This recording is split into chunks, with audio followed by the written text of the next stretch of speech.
Sudah? Ya, saya harapkan sudah ya.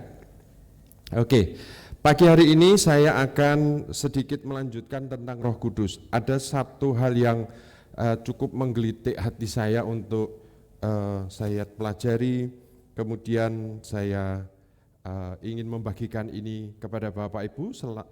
Setelah itu saya akan nanti sambung dengan tentang ibadah yang minggu lalu sudah Bapak Gembala mulai. Ya, saya akan sambung dulu, saya akan mulai dulu dengan pelajaran tentang Roh Kudus, sedikit saja tentang Roh Kudus. Sesuatu yang saya ingat-ingat kita itu jarang belajar tentang aspek Roh Kudus yang satu ini. Judul hari ini adalah Roh Kudus sebagai jaminan. Ya, biasanya kan kita belajar Roh Kudus itu penolong, Roh Kudus itu penghibur, Roh Kudus itu pembela dan sebagainya. Tetapi pagi ini kita akan belajar satu sisi yang berbeda yang jarang dibicarakan, yaitu Roh Kudus sebagai jaminan. Ya, kalau kita sering nyanyi Roh Kudus hadir di sini, mengalir di bait suci, terus apa?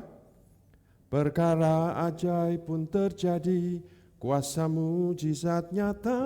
Pertanyaan saya, kalau Roh Kudus tidak hadir di sini gimana? Nah, pernah berpikir gitu enggak? Sepiro Pak. Roh Kudus hadir di sini. Ya, perkara ajaib pun terjadi, kuasa mujizat nyata. Lah kalau Roh Kudus enggak hadir gimana? Berarti enggak ada mujizat. Berarti tidak ada perkara ajaib. Pernah berpikir gitu enggak Bapak Ibu? Ya. Atau sebaliknya, kalau tidak ada kuasa, tidak ada mujizat yang dinyatakan, apa berarti Roh Kudus enggak hadir?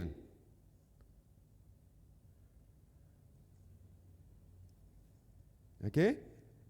Ini membuat saya berpikir, lah apa Roh Kudus itu membuat kita ini menjadi manusia yang tiba-tiba jadi manusia super gitu. Ya, Clark Kent menjadi Superman tiba-tiba, atau Peter Parker jadi Spider-Man gitu tiba-tiba, atau siapa lagi itu, Batman, Gundala, Thor dan sebagainya. Apakah itu karena Roh Kudus? Jadi mujizat, perkara-perkara yang besar itu terjadi karena Roh Kudus hadir di sini.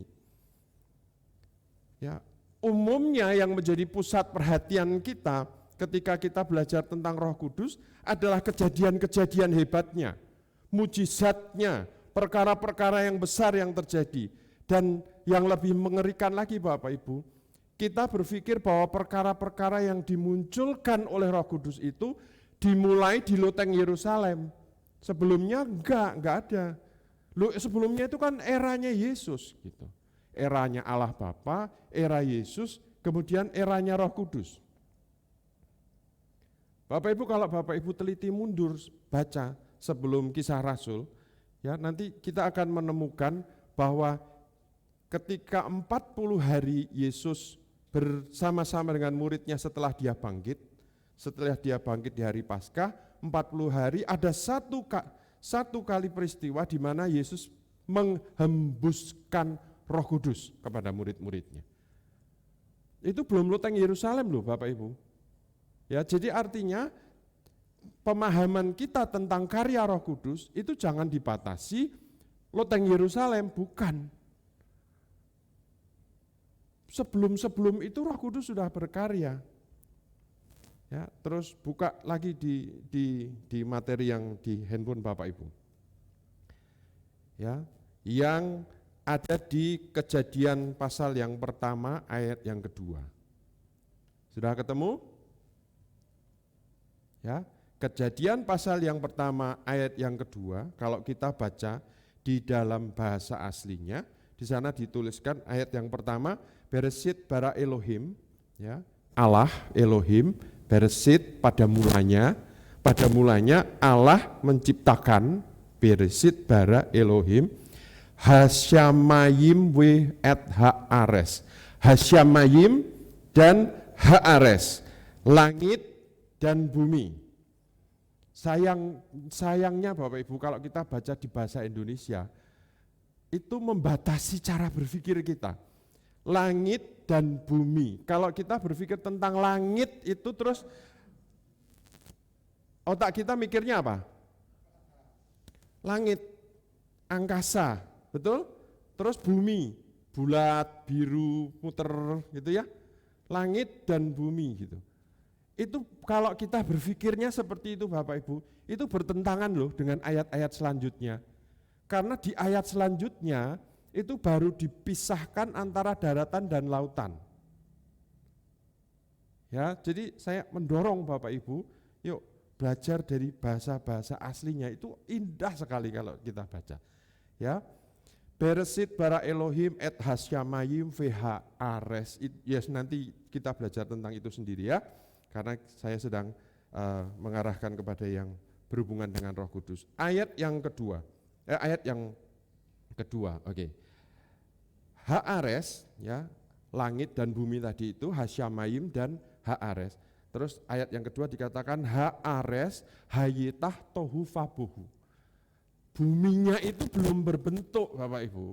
Itu ayat yang kedua sudah jelas ngomong gitu, bahwa haaresnya itu belum berbentuk. Jadi bentuknya belum seperti globe itu loh. Ya, jadi jangan berpikir langit dan bumi itu terus seperti yang kita bayangkan, bukan.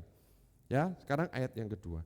Bumi belum berbentuk dan kosong, gelap gulita menutupi samudra raya. Nah, sampai situ lagi. Samudra raya, apa yang ada di benak kita kalau kita ngomong samudra raya? Apa? Samudra Hindia, Samudra Pasifik gitu kan? Ya, kemudian kita hanya berpikir jadi apa? Laut. Bukan. Hasyamayim VH Ares itu VH Aresnya tohu fabuhu belum terbentuk, belum dipisahkan antara daratan dengan lautan. Jadi berpikirnya bukan laut samudra itu. Ya, kalau saya boleh menerjemahkan dengan bahasa sendiri, berpikirlah tentang galaksi, Bapak Ibu. Tentang galaksi, rasi, bintang dan sebagainya itu loh. Ya, nah, oke. Lanjut. Dan Roh Allah, ya, Roh Allah itu ditulis Ruach HaKodes. Ruach HaKodes. Kalau kita mendengar kata Ruach HaKodes, mirip dengan suara apa? Ruach dengan roh. HaKodes, apa? Kudus. Saya enggak mau mirip-miripkan, memang Ruach HaKodes itu maksudnya Roh Kudus ini Bapak Ibu. Jadi Roh Kudus itu sudah ada sejak Kejadian pasal yang pertama, bukan loteng Yerusalem. Ya, Ruach HaKodes, Roh Kudus.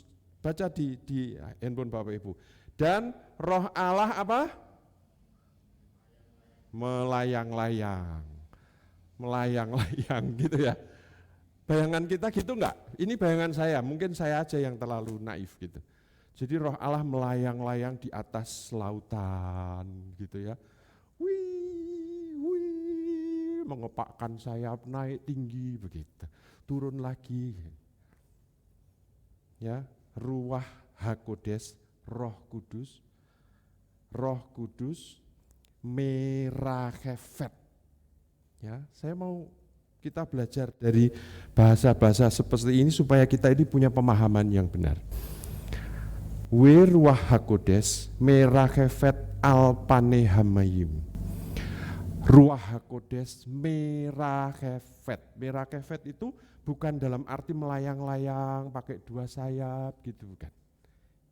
Ya, kalau Bapak Ibu buka halaman keempat, saya gambarkan di situ tentang ayam yang lagi angkrem. Oh, sudah bisa, thank you.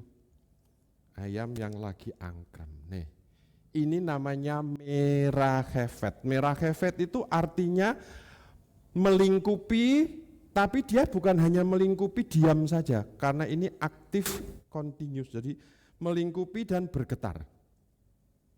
Bukan gemetar, bukan. Melingkupi dan bergetar.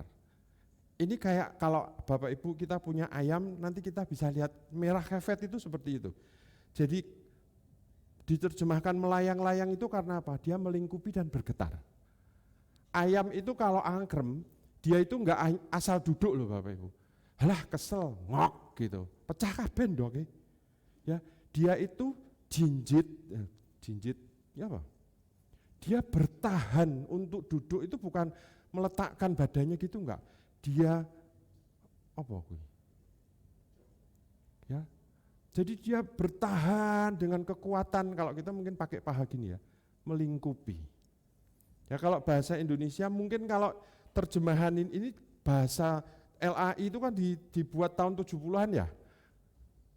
Kalau sekarang ini mungkin kalau sudah ketemu bahasanya itu inkubasi, diengkremi gitu. Ya, jadi Roh Kudus itu ngangkremi. Inkubasi itu artinya apa sih? Membuat kondisi yang tepat untuk kehidupan. Kalau induk ayamnya tidak ada, bagaimana telur ini bisa menetas? Dimasukkan ke alat inkubasi, inkubator. Kalau bayi lahir kondisinya belum terlalu siap, apa yang dilakukan? Dimasukkan ke alat inkubasi. Inkubasi itu adalah sesuatu hal yang dibuat supaya kondisinya tepat untuk kehidupan. Itu Roh Kudus sejak awal sudah seperti itu Bapak Ibu. Dia menjadikan sebuah inkubasi, melingkupi. Jadi bukan melayang-layang sak karepe dhewe semaunya sendiri gitu, bukan.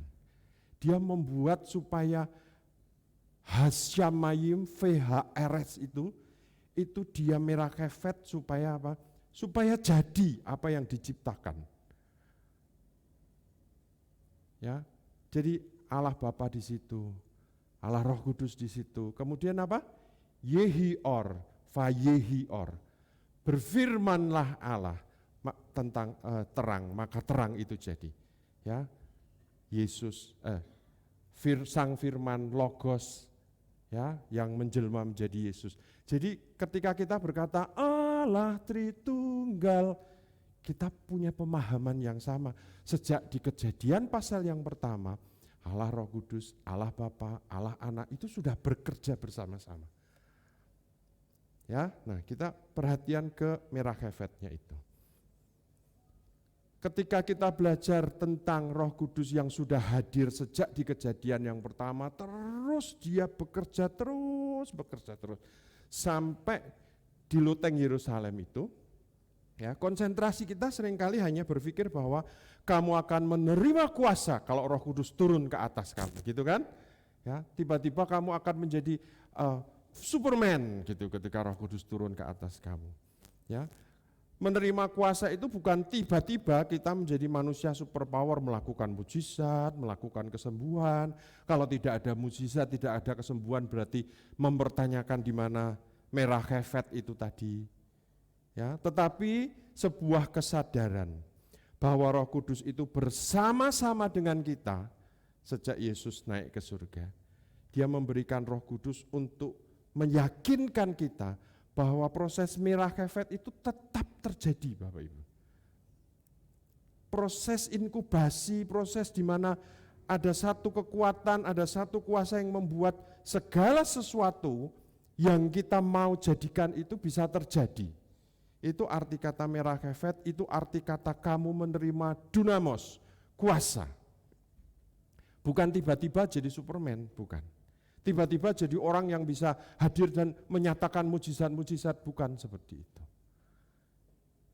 Ya, kita disadarkan bahwa ada kuasa dari Roh Allah yang menyertai kita karena pekerjaan dari Roh Allah, Roh Kudus itu merah kefet. Ya, jadi saya ingin sedikit membuat gambaran di pemikiran kita, pemahaman, pengetahuan kita, hikmat kita, bukan melayang-layang dengan tidak jelas, bukan. Tetapi dia melingkupi segala yang diciptakan oleh Allah Bapa itu melalui Sang Firman, sehingga kuasa itu dibawa terus sampai saat ini kita hidup. Ya, kita belajar bahwa Roh Kudus itu adalah penolong, amin. Roh Kudus itu penghibur, amin. Tapi pagi hari ini Roh Kudus yang merah kefet tadi itu, ya, itu akan menjadi sebuah arabon. Nah, kita belajar. Ya, kita buka di slide selanjutnya.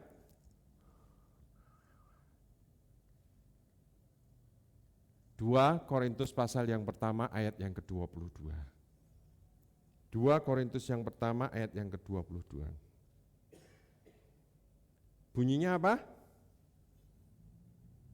2 Korintus ayat yang pertama ayat yang ke-22. Memeteraikan tanda miliknya atas kita dan yang memberikan Roh Kudus di dalam hati kita sebagai apa? Jaminan. Jaminan atas apa? Semua yang telah disediakan untuk kita. Roh Kudus sebagai jaminan. Nah, ini yang akan kita pelajari. Roh Kudus sebagai jaminan. 2 Korintus pasal yang pertama ayat yang ke-22. Di Efesus pasal yang pertama ayat yang ke-14 di sana dituliskan Roh Kudus itu adalah jaminan bagian kita sampai kita memperoleh semuanya. Sampai kita memperoleh semuanya. Semuanya itu apa? Yaitu sampai kita memperoleh seluruhnya. Seluruhnya itu dijelaskan di sini. Seluruhnya yaitu penebusan yang menjadikan kita milik Allah untuk memuji kemuliaannya. Ya. Jadi jangan cepat-cepat mengklaim semuanya disediakan itu harta, kekayaan, kesehatan gitu, bukan. Ya. Semuanya yaitu apa? Penebusan. Oke. Nah, di slide Bapak Ibu muncul ini kan? Ya, arabon. Jaminan itu ditulis arabon. Bahasa Inggrisnya pledge. Pledge itu borek. Borek ini ada yang paham borek enggak? Agunan. Ya, kalau saya ingin sesuatu kemudian saya beli tapi duit saya kurang, kemudian saya meninggalkan pledge. Saya tak tinggalkan KTP ya. Kalau KTP enggak laku apa? Jam tangan saya ini mahal loh gitu. Ya, meninggalkan jaminan. Meninggalkan sesuatu yang sangat berharga dalam hidup kita yang saya tinggalkan sebagai jaminan bahwa aku pulang, saya akan ambil duit untuk menebus itu. Gitu ya. Itu arti kata arabon, arti kata jaminan. Ya, cerita konteksnya begini Bapak Ibu. Orang Israel itu kan beratus-ratus tahun menanti-nantikan Mesias. Seorang juru selamat. Ya, sudah datang juru selamatnya. Ya, mereka merayakan juru selamat, Hosana, Hosana gitu ya. Mereka sudah datang juru selamatnya. Malah juru selamatnya mati di atas kayu salib. Ya, beberapa orang langsung kocar-kacir, langsung merasa bahwa berarti bukan dia tuh Mesiasnya, bukan, mati buktinya gitu. Tapi waktu dia mati, Yesus mati, hari ketiga bangkit. Yesus membuktikan dirinya bahwa dia tidak mati, tapi dia bangkit kembali. Menunjukkan dirinya kepada murid-muridnya, kemudian selama 40 hari menjelaskan segala sesuatu yang Yohanes katakan kalau semuanya ditulis. Tidak ada kitab yang cukup untuk menulis tentang segala sesuatu yang selama 40 hari itu dijelaskan oleh Yesus. Kemudian Yesus menghembuskan Roh Kudus, kemudian yang paling mengerikan dalam hidup murid-muridnya itu adalah sudah menantikan selama ratusan tahun, sudah dapat di depan mata, disalib, bangkit lagi, semangat lagi, habis semangat selama 40 hari, Yesus ngomong gini, aku nanti pergi ya, tinggal sedikit waktu dalam hidupku, aku akan pergi ke rumah Bapa. Loh kok pergi lagi? Gitu. Ini yang ditunggu-tunggu ini sudah ditunggu, sudah semangat, mati, hilang semangat, hidup lagi, semangat lagi. Lah kok malah bilang aku nanti pergi ya, tinggal sedikit waktuku. Aku akan ke rumah Bapa untuk menyediakan rumah bagimu. Petrus tanya, Tuhan tunjukkan jalan ke rumah Bapa supaya kita ini bisa ikut ke situ. Enggak bisa, kamu enggak bisa ke sana. Ya. Tapi aku akan ke sana, aku akan menyediakan rumah bagimu. Loh kok kamu pergi lagi toh Tuhan gitu. Tunggu ya, jangan kemana-mana, tunggu di Yerusalem. Nanti Allah akan mengirimkan Ruach HaKodes yang merah kefet itu tadi, Ya. Sebagai apa? Jaminan bahwa aku tidak akan meninggalkan kamu, aku tidak akan pergi ke rumah Bapa meninggalkan kamu. Maka aku akan memberikan jaminan bahwa Ruach HaKodes yang merah kefet itu akan bersama-sama dengan kamu. Sampai kamu menerima seluruhnya, yaitu penebusan, hidup kekal bersama-sama dengan aku. Itu arti kata Arabon, Bapak Ibu. Jadi Roh Kudus itu diberikan kepada kita dan mulai kelihatan sekali di atas loteng Yerusalem itu sebagai Arabon, sebagai jaminan bahwa keselamatan yang kita terima itu dijamin oleh Allah sampai nanti kita hidup kekal bersama-sama dengan Dia. Makanya Roh Kudus itu diberikan kepada kita. Nah, kalau Roh Kudus yang pekerjaannya adalah merah kefet itu tadi, memungkinkan segala sesuatu yang kita pikirkan, kita bayangkan, bahkan Korintus katakan apa yang tidak pernah kamu bayangkan, tidak pernah kamu dengar dalam telinga, dengan telingamu, tidak pernah kamu pikirkan, itu yang akan dibuat terjadi. Itu karena apa? Merah kefet. Jadi bukan tiba-tiba jadi mujizat dan sebagainya, bukan Bapak Ibu. Begitu Yesus naik ke surga, dia memberikan Roh Kudus sebagai apa? Jaminan, tak jamin aku akan balik lagi. Aku akan membawa kamu serta ke rumah Bapa di surga. Hidup kekal. Karena sejak pada mulanya manusia itu tidak pernah diciptakan untuk mati Bapak Ibu. Adam itu tidak pernah diciptakan untuk mati. Yang membuat Adam mati karena apa? Jatuh dalam dosa. Tapi kalau Adam dan Hawa tidak pernah jatuh dalam dosa, dia hidup kekal bersama dengan Allah. Itu yang diinginkan oleh Allah sampai kita hari ini. Nanti kita akan hidup kekal bersama-sama dengan Allah. Jaminannya apa? Walaupun Yesus sudah tidak ada di dunia, jaminannya apa? Ruach HaKodes yang merah kefet itu bersama-sama dengan kita. Nah, kalau Ruach HaKodes yang merah kefet itu bersama-sama dengan kita, yang gak heran kalau kuasa itu diberikan atas hidup kita. Amin. Ya, ini saya tunggu sampai, aduh saya kepingin bagikan ini buat saudara gitu. Ya, Roh Kudus itu bukan sekedar Roh Kudus hadir di sini, mengalir di bait suci, bukan itu Bapak Ibu. Roh Kudus itu adalah jaminan dalam hidup kita yang membuat kita ini semangat untuk apa? Kalau Roh Kudus yang merah kefet itu ada dalam hidup saya, maka segala kuasa itu ada dalam hidup saya. Ya, baru nanti kita ngomong, sebetulnya ini serinya masih panjang, enggak habis ngomong Roh Kudus karena apa? Kita belum bicara tentang karunia Roh Kudus loh. Belum ngomong tentang buah Roh Kudus. Ya, masih panjang sebetulnya, tapi oke, ya. Saya pikir pelajaran tentang Roh Kudus sebagai jaminan ini harus kita pahami bersama-sama. Bahwa apa yang dikatakan kamu akan menerima kuasa itu bukan tiba-tiba merubah kita menjadi orang yang jadi ahli mujizat, ahli kesembuhan, ahli itu, ahli ini, bukan. Tapi ceritanya itu seperti ini, kebenarannya itu seperti ini. Ya, Roh Kudus itu sebagai jaminan akan hadir kembali. Ya, kamu akan menerima kuasa. Jadi kita ini menerima kuasa untuk melakukan mujizat itu sebagai apa? Bukti bahwa Ruach HaKodes itu merah kefet. Kalau kita nggak ada buktinya kan, mana buktinya Tuhan? Mana buktinya aku menerima kuasa? Mana buktinya aku menerima jaminan itu? Buktinya bahwa apa yang tidak pernah kamu lihat, tidak pernah kamu dengar dan sebagainya, itu akan terjadi dalam hidupmu.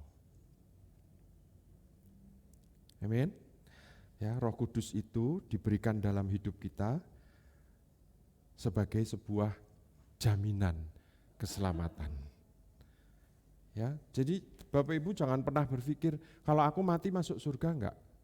Loh, sudah Ruach HaKodes sudah merah kefet loh. Dia sudah memberikan jaminan itu dalam hidup kita loh. Ya, jaminan bahwa kita ini akan hidup kekal. Enggak urusan nanti surga lah namanya atau neraka lah namanya. Ya, walaupun namanya neraka kalau ada Yesus di situ jadi apa? Ya, enggak urusan namanya apa. Ya, karena kitab Wahyu itu hanya menjelaskan nanti di bumi yang baru dan langit yang baru, Yerusalem yang baru itu. Kamu akan hidup bersama-sama dengan aku selama-lamanya, artinya kekal. Ya, pokoknya dimanapun tempat dimana hidup bersama dengan Yesus, itulah yang kita yakini. Ya, oke. Lah kenapa sih kok Yesus itu pusing-pusing memberikan jaminan sampai dia harus balik ke rumah Bapa, mempersiapkan rumah segala tempat dan segala, dan memberikan jaminan meninggalkan Roh Kudus untuk membuat kita ini ya tahu, membuat kita ini percaya, yakin, terpelihara iman kita bahwa dia itu tidak hanya sekedar bicara, tetapi dia memberikan jaminan, memberikan janji, memberikan jaminan, memberikan bukti lewat kuasa. Ya, karena God is love, karena Allah itu kasih. Karena begitu Allah cinta dunia. Sudah lahir belum waktu lagu ini belum lahir ya? Ya, tak nyanyikan. F. Soalnya kalau F itu angel Bapak Ibu. Ya kalau angin susah gitu itu kan dia melek gitu. Kalau gampang kan sambil tidur mainnya. Karena begitu Allah ternyata belum lahir dia. Jadi dia nggak tahu lagunya. Cinta dunia hingga diberikannya anaknya yang tunggal, supaya yang percaya jangan binasa, melainkan dapat hidup kekal. Ini zaman aku SD Bapak Ibu, berapa puluh tahun yang lalu. Ya, karena Allah cinta, kasih, love, karena dia adalah Allah. Karena Allah itu adalah kasih, maka kasih itu yang akan membawa kita hidup kekal selama-lamanya. Lah hubungannya apa? Saya jelaskan. Ya, nah saya mulai akan Roh Kudus sebagai jaminan, sudah paham ya? Ya, Bapak Ibu kalau belum paham nanti dibaca lagi itu materi yang sudah saya berikan di grup. Oke, Bapak Ibu saya bahas lagunya dulu ya, gitu. Apa yang menjadi perenungan saya ini supaya enggak hilang, saya tinggalkan buat Bapak Ibu. Lagu-lagu zaman dulu itu kata-katanya lugas. Lugas itu lugu, apa adanya, kata-katanya seperti itu. Ya, konsep dari lagu-lagu itu konkret, nyata, real. Karena begitu Allah cinta dunia, karena Yesus cinta dunia. Karena Allah cinta dunia hingga diberikannya Yesus anaknya yang tunggal, supaya yang percaya di dalam nama Yesus tidak binasa. Binasa itu mati selama-lamanya. Ya, melainkan hidup kekal. Ya. Lagu-lagu zaman dulu itu membawa cara berpikir kita itu real, nyata. Oh iya ya, karena begitu Allah cinta dunia, maka diberikannya. Karena dia cinta, dia memberi. Ya, lagu itu real Bapak Ibu. Kalau lagu zaman sekarang itu abstrak. Ya, lagu zaman sekarang itu abstrak. Roh Kudus hadir di sini, mengalir di bait suci. Bisa nggak lihat Roh Kudus hadir di sini mengalir itu kayak apa? Melayang-layang, merasakan kepaksaan, nggak bisa kan? Nggak real Bapak Ibu. Ya, saya kasih contoh lagi. Ini Bapak Ibu belum lahir lagi nih, ya Bapak Ibu yang belum lahir. Gitu. Ya, bukan lautan hanya kolam susu. Pak Sigit kenapa langsung melek? Langsung laguku gitu. Bukan lautan hanya kolam susu. Tahu nggak Kos Plus bikin lagu itu? Buat cerita tentang apa? tentang Indonesia loh Bapak Ibu. Bukan lautan hanya kolam susu, kail dan jala cukup menghidupimu. Zaman dulu itu Indonesia belum ada kapal keruk Bapak Ibu. Lautan itu kayak kolam susu, cuman mancing aja kamu dapat ikan gede. Enggak perlu pakai jaring yang gede-gede. Tiada topan, tiada badai kau temui. Terus lali aku Pak, apa? Apal. Terus orang bilang tanah kita tanah surga. Terus tongkat kayu dan batu jadi tanaman. Ini ngomong apa sih? Tongkat kayu dan batu itu ngomong apa sih? Telo Bapak Ibu. Kalau orang nanam telo itu kan dia hanya mematahkan batangnya itu kan ditancapkan. Ya, telo pohung. Kalau telo pendem dia hanya nanam apa? Telonya. Tanamannya tunjuk ke tongkat kayu dan batu. Jadi itu ngomong tentang Indonesia itu serial itu gitu. Ya, itu lagu-lagu zaman dulu itu seperti itu. Bandingkan zaman sekarang. Kukira Bu Sigit yang guyu loh, ternyata Bu Sigit juga follow loh ternyata ya. Kukira apa? Kita apa Bu? Asam dan garam mong dodolane Bu Sigit kan. Ya. Lagu sekarang itu ngomongnya gitu, kukira kita kan bersama, kita kayak asam dan garam yang bertemu di belanga gitu kan. Gitu. Lagu-lagu Kristen pun lagu-lagu gereja pun sama seperti itu Bapak Ibu. Lagu zaman dulu itu real sekali. Ya. Tidak membutuhkan sesuatu pemahaman yang lama dicerna baru paham gitu, enggak.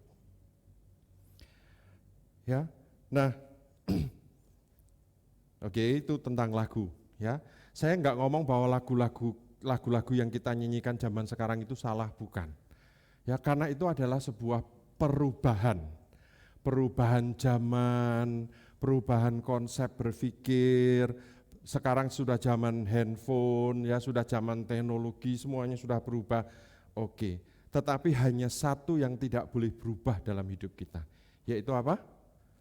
Kasih kita kepada Allah. Nah sebenarnya Bapak Ibu, saya itu cuma ingin menjelaskan tentang Bapak Ibu, tentang apa yang namanya kasih. Karena tadi kita sudah percaya, setuju bersama-sama bahwa Allah itu kasih. Kasih itu tidak sesuatu yang abstrak kayak lagu-lagu kita loh Bapak Ibu. Kasih itu sesuatu yang real. Ya, kalau kita belajar dari bahasa aslinya.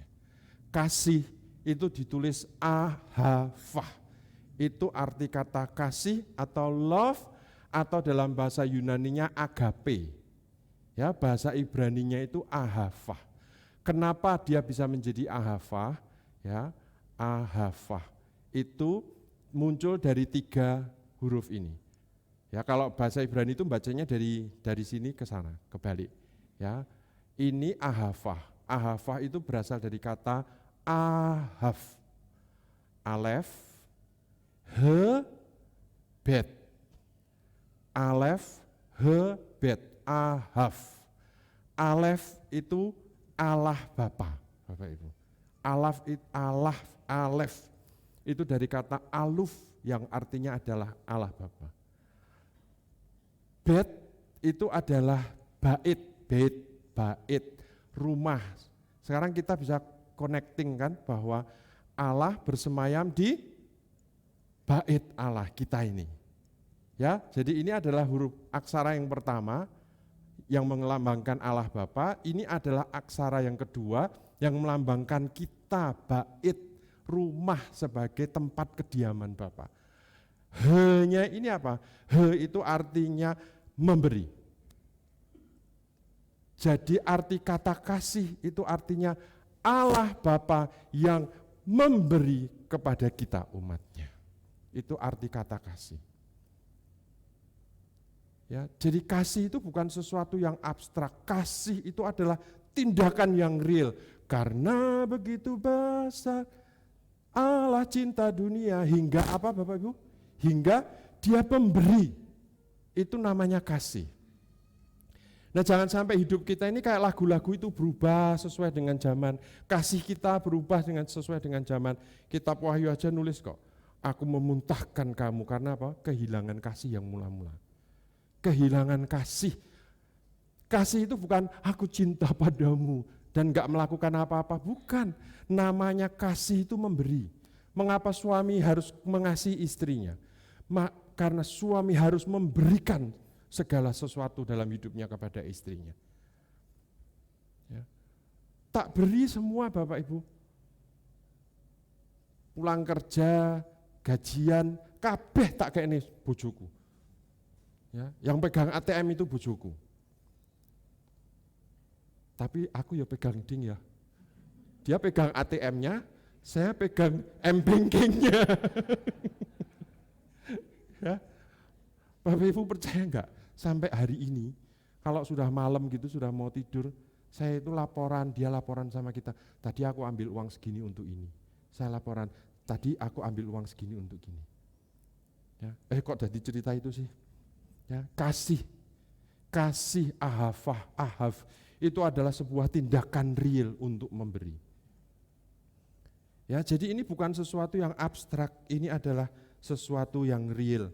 Bapak Ibu, sama realnya dengan peringatan tentang ayat ini. Hati-hati ya Bapak Ibu ya, Matius 24 ayat yang ke-12. Dan karena makin bertambahnya kedurhakaan, maka kasih kebanyakan apa? Orang akan menjadi dingin.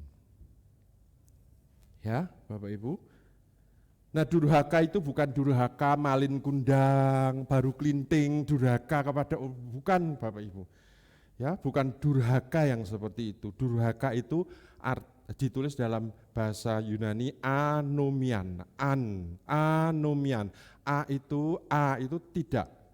Ya, atau bahasa Inggrisnya less, itu A. Ya, durhaka di ayat ini itu ditulis anomian, dalam bahasa Inggrisnya lawlessness. Dalam bahasa Indonesianya kalau durhaka, anomian, lawlessness itu tidak ada peraturan. Aturan itu dilanggar semua, itu artinya durhaka itu artinya. Ya. Jadi kalau sudah tidak ada aturan itu dilanggar, semua dianggap tidak ada, maka kasih kebanyakan orang menjadi dingin. Bapak Ibu, kalau kita kebiasaan melanggar naik itu loh, melanggar peraturan lalu lintas itu loh. Kebiasaan melanggar itu nanti hati kita akan berubah. Kebanyakan melanggar peraturan-peraturan di rumah tangga, hatimu akan berubah kepada suami atau istrimu, kepada anak-anakmu. Maka Allah membuat peraturan yang sergedek sepanjang itu. Hukum Taurat itu dibuat supaya apa? Menjaga supaya kasih itu tidak dingin. Dia membuat aturan yang walaupun ketika Yesus mati, dia merubah semua aturan itu menjadi dua. Kasihilah Tuhan Allahmu dan kasihilah sesamamu manusia. Itu aturan Bapak Ibu. Di dalamnya itu bukan artinya yang 613 hukum Taurat itu dihilangkan, bukan. Karena apa? Mengasihi Allah, mengasihi manusia itu artinya apa? Memberi secara nyata kepada Allah. Kita ini bukan hidup di gereja metaverse kan? Pernah mendengar kan Bapak Ibu? Metaverse? Gereja di dunia metaverse. Metaverse itu buatannya Facebook, Mark Zuckerberg. Ya. Sekarang gereja metaverse itu ada. Nah, jangan sampai Bapak Ibu kita itu jadi jemaat metaverse. Nanti kalau masuk ke bumi baru, langit baru itu metaverse juga. Ya, itu real Bapak Ibu. Karena apa? Kasih itu real. Mengasihi kepada Allah itu real. Nah, saya mau menghubungkan ini dengan ibadah. Ya. Semoga itu tadi ngomongnya saya enggak kecepatan ya. Ngajarnya saya enggak kecepatan. Ibadah. Oke? Kisah Rasul pasal yang ke-20 ayat yang ke-7. Pada hari pertama dalam minggu itu, ketika kami berkumpul untuk memecah-mecahkan roti, Paulus berbicara kepada saudara-saudaranya di situ dan sebagainya. Pada hari pertama dalam minggu itu. Hari pertama dalam minggu itu apa? bukan Senin Bapak Ibu. Ya, ini kan cara berpikirnya orang zaman Paulus hidup kan. Hari pertama dalam minggu hari apa? Hari Minggunya kita sekarang ini itu hari pertama, bukan hari Senin. Hari Senin itu hari kerja pertama, gitu ya. Hari pertama dalam minggu itu. Ya, ketika kita berkumpul bersama-sama untuk apa? Memecahkan roti. Di dalam 1 Korintus 16 ayat yang kedua, pada hari pertama pada tiap-tiap minggu, hendaklah kamu masing-masing sesuai dengan apa yang kamu peroleh selama hari-hari sebelumnya, menyisihkan sesuatu dan menyimpan di rumah pada hari-hari sebelum hari pertama itu, supaya jangan pengumpulan itu baru diadakan kalau Paulus datang. Ya, hari pertama, Mia Hemera, hari pertama. Mia itu hari, Mia itu pertama, Hemera itu hari. Ya, atau ini dalam Yunani kuno. Kalau dalam Yunani yang modern ditulis Kuriaki Hemera. Hemera itu hari. Ya, Kuriaki itu dari kata kurios. Hari di mana kurios bangkit. Hari apa? Hari Minggu.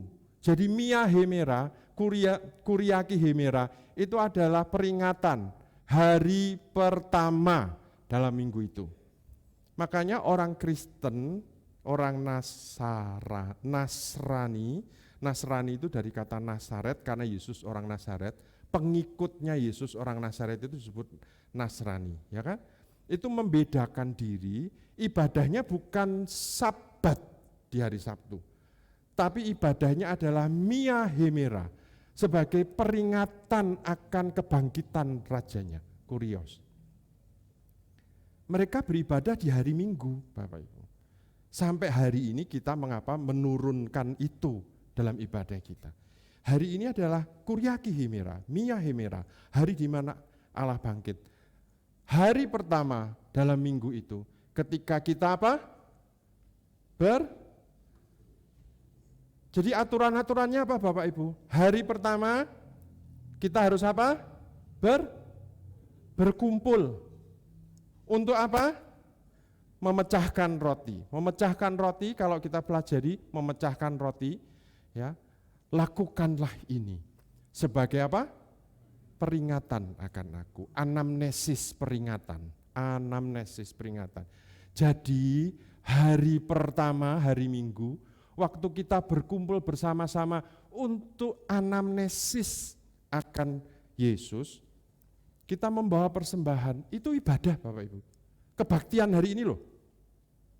Dan kalau itu saudara tinggalkan, engkau meninggalkan kasih yang mula-mula.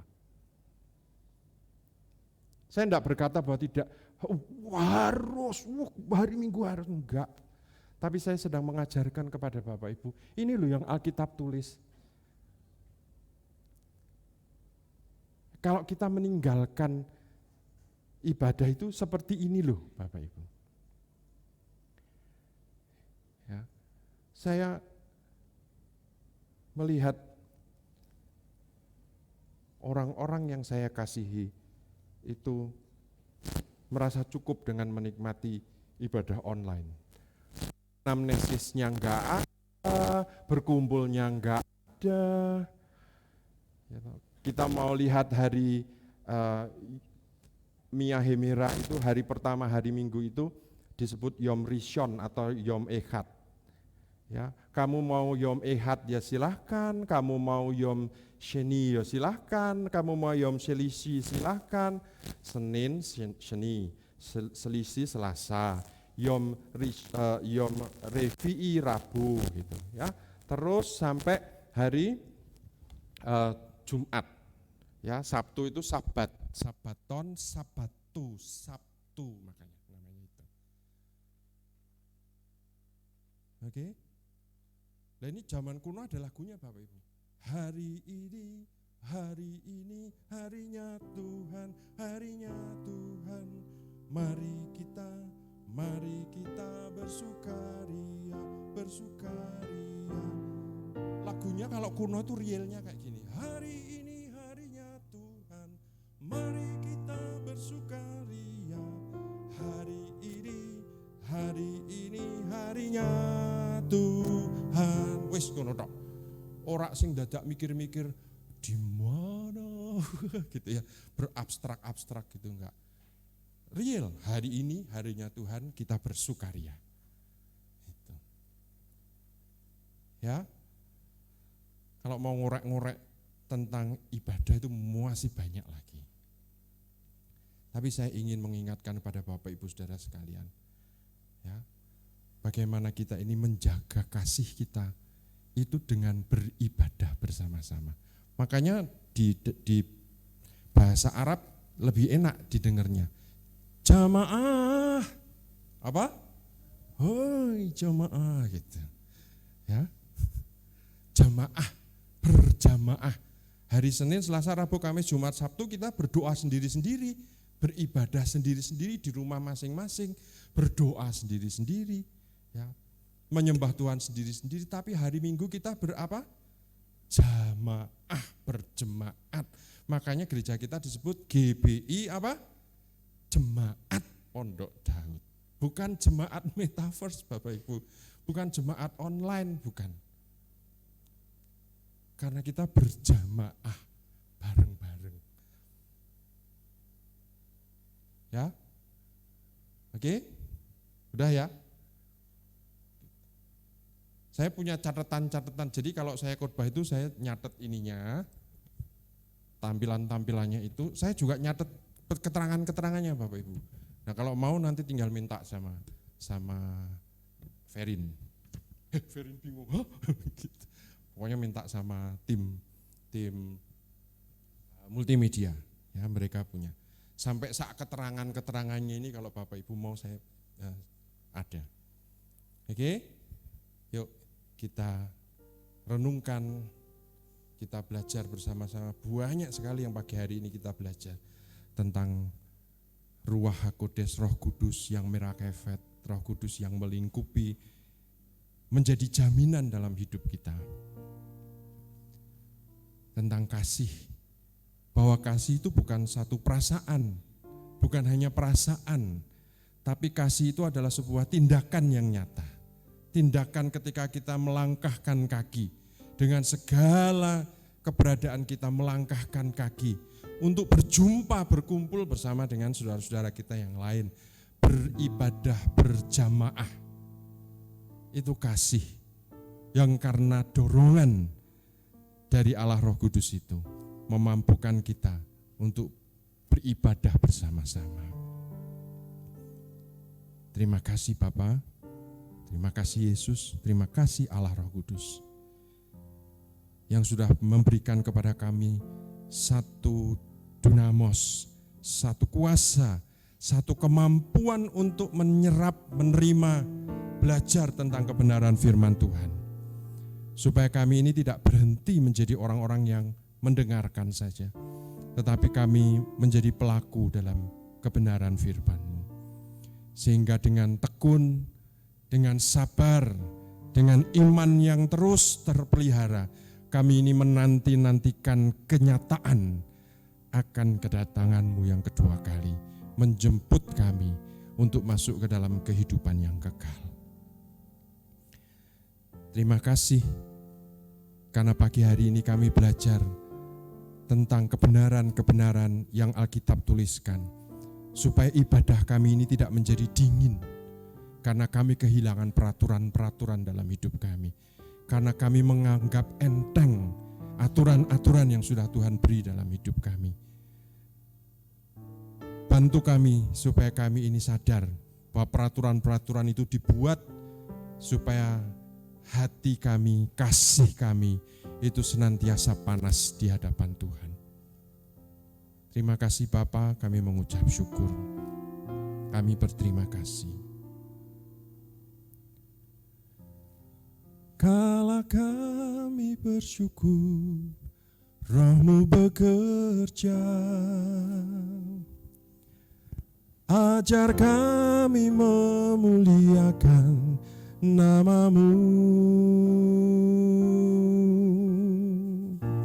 Kala hati kami mulai menyembah, berkat-Mu atas kami Tuhan. rahmat-Mu atas kami. Kasih Tuhan tak berkesudahan, tak habis-habisnya rahmat-Nya, selalu baru setiap hari, baru setiap pagi. Besar setiamu Tuhan,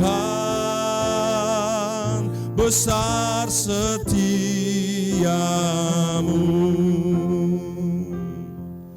Kasih Tuhan tak berkesudahan, tak habis-habisnya rahmat-Nya,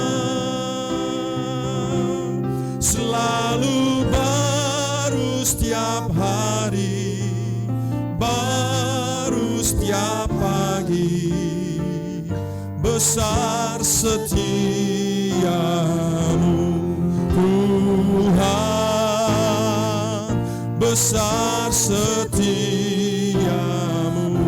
Kasih Tuhan, kasih Tuhan tak berkesudahan, tak habis-habisnya rahmat-Nya, selalu baru setiap hari, baru setiap pagi. Besar setiamu Tuhan,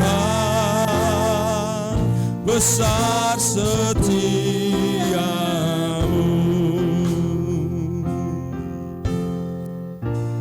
Kasih yang tidak pernah berkesudahan, itulah Allah yang kami sembah.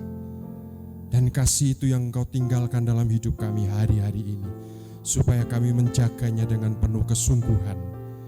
Karena kasih adalah satu tindakan nyata. Kasih bukan perasaan, kasih bukan sekedar kata-kata, tetapi kasih adalah sebuah tindakan yang nyata.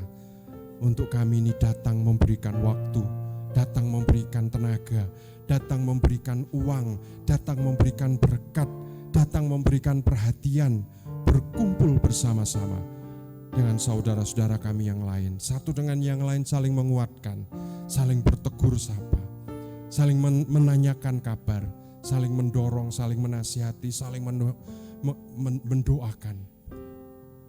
Itu ibadah kami Tuhan, itu kebaktian kami. Kami mengucap syukur untuk pagi hari ini, kami boleh belajar banyak.